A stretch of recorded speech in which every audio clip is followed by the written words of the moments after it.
你有没有被爸妈用过这种语气警告过？你要么自己走回来，不然我就来抓你回家。通常这句话是发生在你躲在房间打电动3天没洗澡，或者离家出走5分钟却还没回头，又或者像以色列人一样出走神的爱，还自以为很自由。以西结书20章33到49节，这段经文里神的语气超像一位被气到快要爆炸但又死不放手的老父亲。他不是说不爱我就算了，他是说你不爱我，那我就让你知道我才是你爸爸。神说什么？我们用现代语气还原一下。神，我指着我的永生起誓，就是很严重的那种发誓，我要伸出我有力的膀臂，用愤怒治理你们。哇，神不是开玩笑的哦，他不是要轻轻拍拍你肩膀说回来吧孩子，他是说我会伸手把你硬生生从你自己的混乱中拉回来，就像妈妈冲进你网咖包厢强行关掉你英雄联盟说回家吃饭。35节，我必带你们到外邦人的旷野，在那里当面刑罚你们。大家冷静一下，神不是只要骂你，是要你被骂清醒。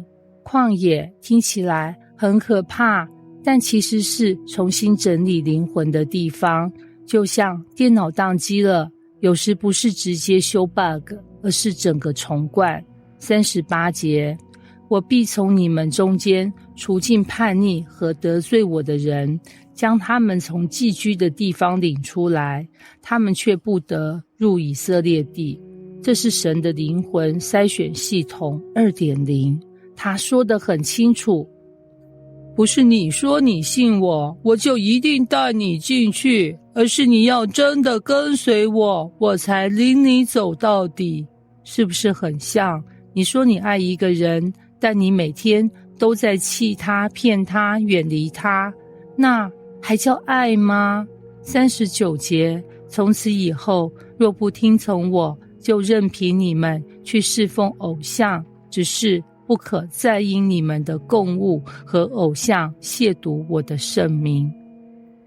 神这句话有点像情侣吵架时说的，好啦，你想干嘛就干嘛，但别再扯上我。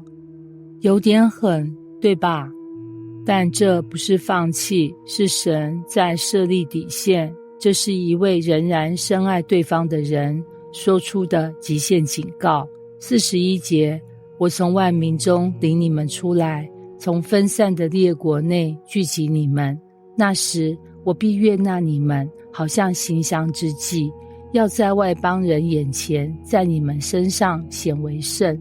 44节，我为我名的缘故，不照着你们的恶行和你们的坏事待你们。哇，各位，这是最让人起鸡皮疙瘩的一句话。不是因为你表现好我才拯救你，而是因为我爱你，我要让别人看到我是怎样的神。这是什么？这是无条件的恩典，但也不是无下限的纵容。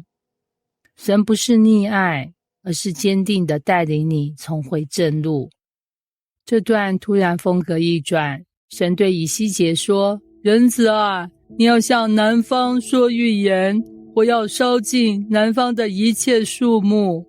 观众可能会问，这什么啊？又要烧南方？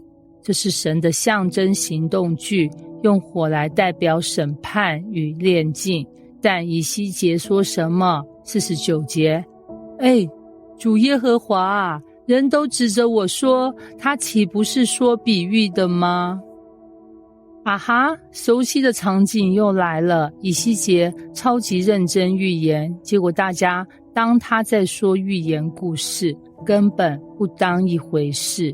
是不是很像牧师讲一篇火热的讲道，你的朋友在旁边滑手机还说，这篇讲的蛮像寓言故事的。